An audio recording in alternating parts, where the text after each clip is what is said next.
जब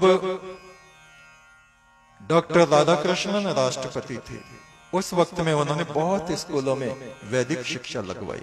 क्यों? क्योंकि वो स्वयं वैदिक थे और उन्होंने 6 शास्त्र का अध्ययन किया था। उसमें पीएचडी उन्होंने की थी दर्शन शास्त्र में। तो 6 दर्शन हमारे यहां हैं। वे ही 6 दर्शन 6 शास्त्र कहलाते हैं और उनमें वेद के अलग अलग हिस्सों की व्याख्या है।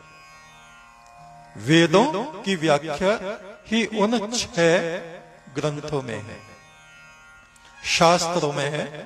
उनके नाम आप सुनिए।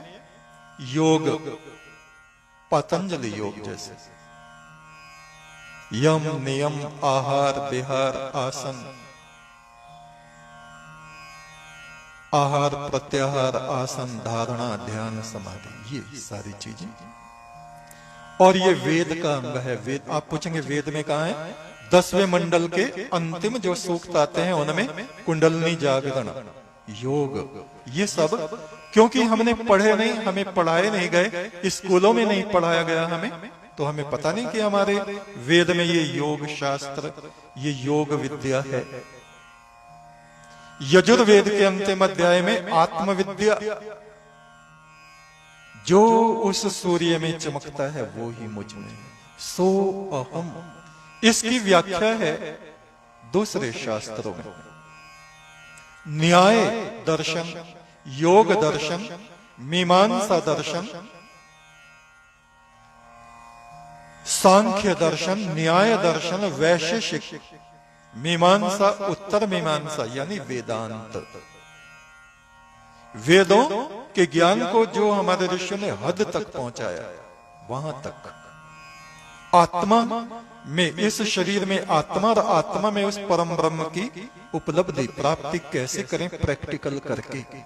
प्रैक्टिकल प्रयोगशालाएं उन्होंने निर्मित की स्कूलों में और विद्यार्थियों को ब्रह्म विद्या का सामने बैठा के ज्ञान कराया।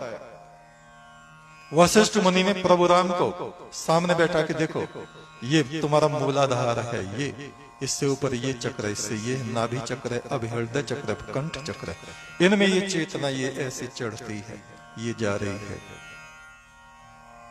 उस तरह का आहार विद्यार्थियों को कराते थे, वैसी शिक्षा देते थे और उनको ब्रह्म शक्ति उनके भीतर जागृत करते थे।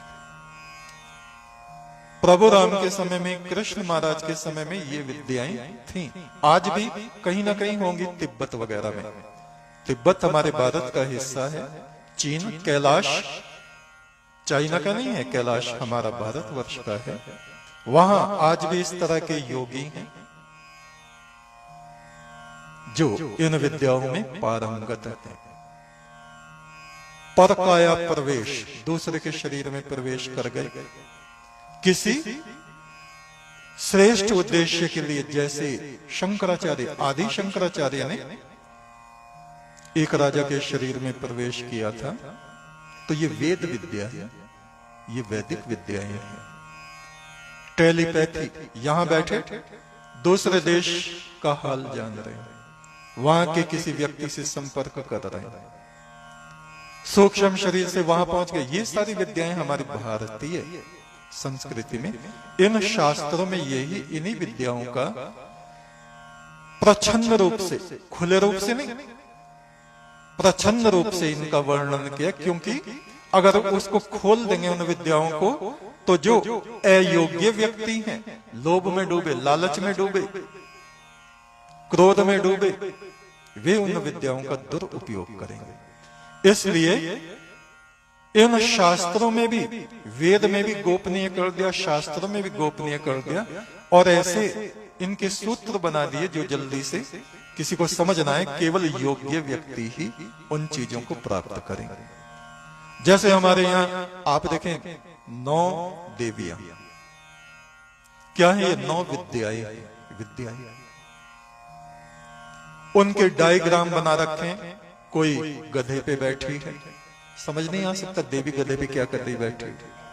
कोई शेर पे बैठे, सामान्य रूप से कोई औरत देखी आपने शेर पे जा रही हो बैठी हुई? नहीं, ये डायग्राम है। कोई बकरी पे बैठी। आप हर सिद्धि मंदिर जाइए उज्जैन में, 108 विद्याएं वहां हमारे ऋषियों ने उनके चित्र बनाए हुए हैं। कोई मोर पे बैठी, कोई बगले पे बैठी है, कोई बकरी पे बैठी है, कोई तोते के ऊपर बैठी है, कोई कौवे के ऊपर बैठी। क्या है ये विज्ञान, विज्ञान के छुपे हुए सूत्र। उन्हीं ऋषियों को वो आते थे। राजा विक्रमा जैसा, विक्रमाजीत जैसा राजा मौजूद हो तो उसके राज्य में इन विद्याओं को जानने वाले लोग थे। और जहां राजा चंडाल हो और वहां ये विद्याएं किसी को आती हो तो पहले तो वो उसका सिर काट देगा विद्या जानने वाले को।